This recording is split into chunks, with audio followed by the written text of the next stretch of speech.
তিনটি কাজ মানুষের গোনা মিটিয়ে দেয়। নাম্বার 1, সংকটকালীন অবস্থায় দান করা। মানে আপনার এখন দান করার সামর্থ্য নেই, তারপরও আপনি দান করলেন।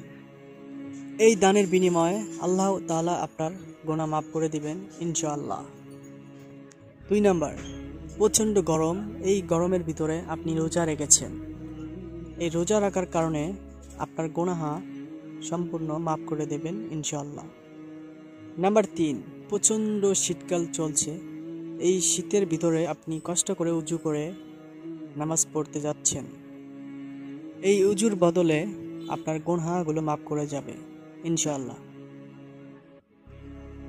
তো আমাদের ভিডিওটি কেমন লাগলো তা কমেন্টে জানাবেন এবং আলোর পথ চ্যানেলটি সাবস্ক্রাইব করবেন, ইসলামিক চ্যানেল আমাদের সঙ্গেই থাকবেন।